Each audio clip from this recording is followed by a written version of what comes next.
ত্রিভুজ কাকে বলে? তিনটা বাহু দ্বারা সীমাবদ্ধ ক্ষেত্রকেই ত্রিভুজ বলা হয়। এই যে ত্রিভুজ আছে এইটার নাম হচ্ছে এ, এইটা বি, এইটা সি।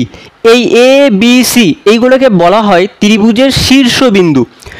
আবার এই এ বি সিকে ত্রিভুজের কোণ বলা হয়। এইটা হচ্ছে আমাদের এ কোণ, এইটা বি কোণ এবং এইটা হচ্ছে গিয়ে সি কোণ। এই ত্রিভুজের এই যে তিনটা বাহু, এই বাহুগুলোর নামকরণ করা হয় এ কোণের বিপরীত বাহু, এটা হচ্ছে আমাদের এ বাহু। আবার বি কোণের বিপরীতে যেটা থাকবে সেটা হচ্ছে আমাদের বি বাহু। সি কোণের বিপরীতে যেটা থাকবে সেটা হচ্ছে আমাদের সি বাহু। এটা বি কোণ, সি কোণ, এটা হচ্ছে আমাদের এ কোণ। এইখান থেকে আমাদের ত্রিভুজের বাহুগুলো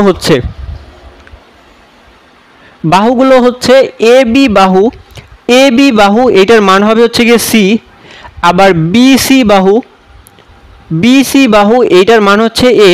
আবার সি এ বাহু, সি এ অথবা এ সি বাহু এইটার মান হচ্ছে বি। ত্রিভুজের বাহুগুলোকে এভাবে করে নামকরণ করা হয়। এ কোণের বিপরীতে এ বাহু, বি কোণের বিপরীতে বি বাহু, সি কোণের বিপরীতে সি বাহু থাকবে। এবং ত্রিভুজের কোণ হচ্ছে এ কোণ, বি কোণ, সি কোণ।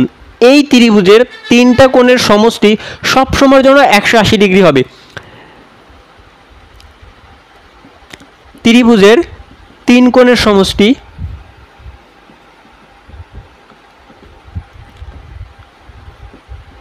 সমষ্টি 180 ডিগ্রি।